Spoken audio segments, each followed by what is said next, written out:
Dioramas. How do I make them? My name's James Giffins and I am the Model Officer.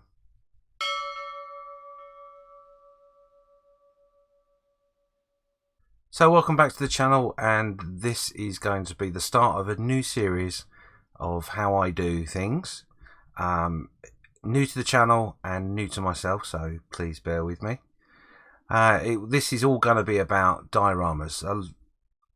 As you know, my great passion is for making dioramas, and a few people I know have asked me to maybe run through some techniques that I choose to use when making dioramas, so they can learn a new skill and maybe join that part of the hobby.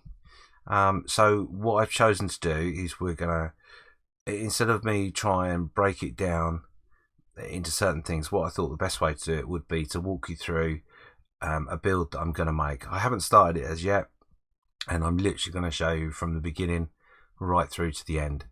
I just want to pre-warn you, there is no time limit on how long this will take. It is my hobby. I do work, and it will be posted up in a series. What I've chosen to do, we're going to make a brand new piece. Its title will be called Sacrifice on the Altar of Freedom, and this is a imagined event that happened in the Second World War, in the hours of the D-Day invasion in the Normandy area.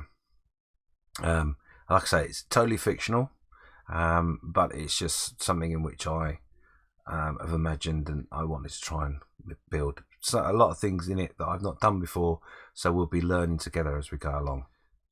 What we're going to do is difficult to me to explain it really to you in full, just face to the camera. So why don't we head over to the bench and I'll walk you through the idea. So welcome over to the bench. Let's break this down in the simplest way and quickest way possible. So the first stage is a plan. Obviously, if you're going to make a diorama, my advice to you would be to create a plan, a drawing in which you can work to. You can be as detailed as you like. You can really go into major detail like you would get in an instruction manual, or you can do a doodle and work from that. My advice would be as detailed as possible. Sit and think about it for a bit, mull it over and try and figure a way that works for you. For me personally, I work with a doodle and go from there really, and this is my plan. So the plan is quite simple. As you can see, we have got a church with 3 walls, 3 windows, although that window's not drawn in, an altar and a roof, and a very detailed stick man. So the idea will be, this is Normandy in the era of D-Day and the invasion into the mainland of Europe, and this particular church that we've come across has had some battle damage, some bombing damage maybe would be a better way to describe it, a hole in the roof, some damage around the windows, but we'll come to that much later on. And what's not drawn on here is the perception in which I want to create for the sacrifice on the altar of freedom. Now, it's not a religious statement as such, so please don't interpret it that way. It is really about the sacrifice that boys and girls who are in the armed forces in whichever country you're in put themselves on the line, and it's a nod to that, if you like. So going back to this, we're going to have a parachutist who has accidentally, or unfortunately rather, come through the roof here, has perished in his jump, so he's deceased, and he's hanging from his parachute here in front of this window. Parachute will be caught up on the top of the spire here, and the roof, hopefully what I'm hoping to create is a domed effect.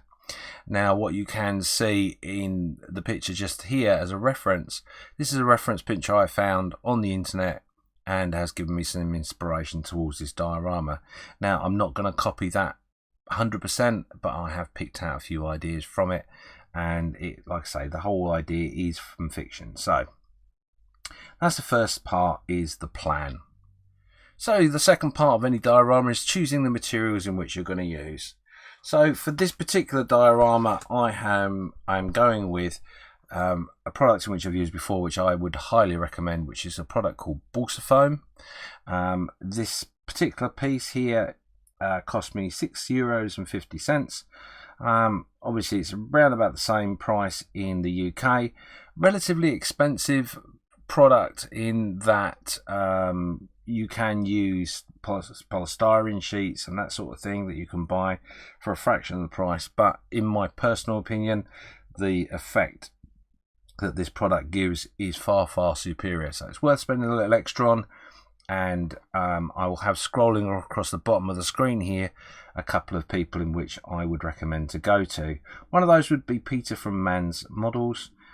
He's based in the UK, or the people that I get it from as well is, I'm going to murder this, so forgive me, Brevco Modeling. They're based in the Netherlands. Really great people. They do have a Facebook page, which again will scroll across the bottom here, all to do with this product and how people use it. If you ever want to give this a go and you need some resource, some information on how to use it, etc., go over to their Facebook page, because they are all really capable and able and willing to advise you what to do. So we're going to use this for our walls of the church. We're also going to use a product, because I don't want to scratch build it, it's a little bit complicated for me, some windows. Now the windows I've purchased from Yen Models, again over in Europe, but these products are again superior. I think they're really brilliant. They're laser cut wood, and yeah, I just think they're brilliant. So I am going to do a little review on a couple of products which I've got from them, and that will be posted up at some point, so by always look at that. But anyway, this particular product we're going to use is the church window, and it comes in 3 pieces. You've got the front there, you've got the middle, and then you've got the back. Really easy kit to make, and I say it's a kit because it's exactly what it is. They're numbered 1, 2 and 3, so you can't go wrong. And literally these are held in by the little tags that haven't been cut through the laser, and a little scalpel very carefully run along this line will easily pop those out, but we'll go through that as we make the model. If this is something that you are interested in, I can say to you, I would recommend it, but also if it's something you're looking at and going, well, how would I get it so I could see it both sides, then obviously that would be your internal view. And then what you would do is you would buy a second set, just not use the back section, turn it around, and you've got a 3D window that you can look on both sides. Exactly the same. It's another way of doing it at the moment, but that is the best way I figured out. So great product. Excuse me. Great products that we're going to use. So we've got our windows, we've got our walls. Now I'm going to make some columns as well. And columns, I'm just going to use a little bit of dowel rod. We're going to do a little bit of funky stuff to that. Again, this is something I've not done before, but they are the products in which we're going to use. You can buy columns from Reality and Scale. I don't know the cost, I'll be honest with you, and it's not products in which I've bought. But again, Reality and Scale are very good, and they are well worth a look if you don't want to do scratch building. But obviously this diorama is mainly about scratch building, so they're the products we're going to use. So they're the products, and we now look at the equipment in which we're going to use. Quite simple. We're going to use a scalpel to start with, because obviously we'll need to cut things. But with the Balsa-Foam, one thing in which I would suggest to you would be to go out and purchase some carving tools. Now these particular ones are from Brevco Modeling, and they come in a pack. They're €12.50, I think. Good quality product, but you can get these in many other places in the UK, and I'm sure around the world. They are just carving tools. You can use them for clay, you can use them for all sorts of things. I'm not going to explain what each particular one is, but because I don't know, it's the honest answer. But that's going to be that. Obviously we're going to use some glue, and we're going to use some other bits and pieces, but we'll go through that as and when required. Now, one thing I need to just pre-warn you with the Balsa-Foam, if you've not used it before, something to be aware of, make sure that you clean your tools thoroughly with a damp cloth or something to remove the dust. The dust is very, very fine, and if you don't clean it off your tools, I pre-warn you, you will get the oxidizing and rusting will happen really, really quickly. It's not a big problem as long as you're clean and tidy. The residue of the dust you get from it is incredibly fine and will take some effort to clean off. So they're the tools. Okay, so back to the design that we're going to do here. Obviously we're going to do the church, and as you can see on the plan, hopefully it's not whitening out too much, we've got 3 walls. Now the 3 walls, I've been a bit cheeky in preparation for this video, and I have cut them already. So this is the Balsa-Foam cut to size, and that would form 1 wall. Okay, so we've got 3 of those, and as you can see, they will be like so. Now, where I was saying about the columns, one of the reasons I went for the columns was that I want a curved appearance to the finished product. So I'm going to pop a column in the like that, basically, in amongst the walls, and that gives me the ability to curve those walls, because otherwise that's going to be a lot of effort. So yeah, so that's that. So what I have done is I've gone ahead in preparation of this video. I've drawn out the design I want. Now the design there, as you can see, fairly simple. A little bit of carving that we're going to have to do here, but let me quickly explain what this is. As you can see from the reference picture that was up earlier, I've stolen this little idea here. These are pews, if you like, within the wall. So slight little bit of carving to be done. We've replicated the window detail, which I've got here off to the side. We've replicated that window detail that's there on the top here, in what will be the stone effect. Really, really easy.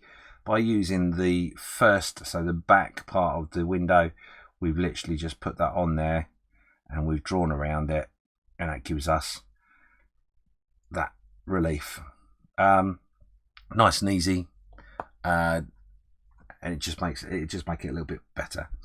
So yeah, when we put the window in, we'll cut that out. Obviously, we'll go through all of that, and there'll be a little bit extra detail we can do, because we can obviously carve this this base a little bit. Not going to go too mad, just to give it a little bit of a slope on the window. Anyway, so let's move the plan out of the way. And like I said, we've got 3 sections. So these 2 sections are the drawn sections, which I've done, but obviously there's a 3rd section, which, with again a little bit of prep for this video, I've already pre-started. Now the reason I've done that is for 2 reasons. Firstly, to show you the effect that I'm actually going to be trying to ascertain from these techniques that I'm going to use, but also for me, for a little bit of practice, if I'm honest, because I wanted to make sure I could do all this. So you can see the window fits in really, really well. Here we've sloped the edge just a little bit up to the window, just to give it a little extra effect. You can't actually see that on there. I will hold it up to the camera, but I'm pretty certain you can't see that slope, or maybe a little bit. So as you can see, yeah, it looks really complicated, but trust me, it isn't that complicated. I'm not a master of these things, and this is all first time of doing this sort of thing. I've only used this product twice before, and all I've done is made bricks, which is really, really simple technique, which maybe we'll cover at a later time. So there we go. So we're now at the point where realistically, all I do is need to show you how to actually achieve this. So there you go, you've got a good outline of the project in which we're about to undertake, and the diorama in which we hope to achieve. Throughout the series there will be bite-sized videos of each technique. That way, if you need to go back to it as a reference, then it's much easier than scrolling through a long video. I'm going to call it time on this video now. I want to thank you first of all for taking the time to watch this. I would ask you, if you could, to like the video and make sure you make a comment, ask a question. I'm really interested to know what you think about what I'm embarking on. Maybe you've got some ideas in which you want to throw in as well. Maybe I can take on board in the design of what we're doing. Also in the description are some of the links involved within the video that I've used, of the suppliers that I use It's no benefit to me to advertise them, but what I would say is I always treat people how I find them, and the customer service from the people I've mentioned are the best. I only deal with the best, and they are, for me, the best. Waffling. Anyway, please make sure you like the video. Please make sure you share it. And like I say, please make sure you make a comment. If you're not subscribed to the channel already, please make sure you press the subscribe icon. Oh, sorry, subscribe button and the bell icon. That way you'll make sure you'll get those episodes that come out in the near future. And I'm hoping this will be a weekly thing, but I will make no promises. That's what I'm hoping.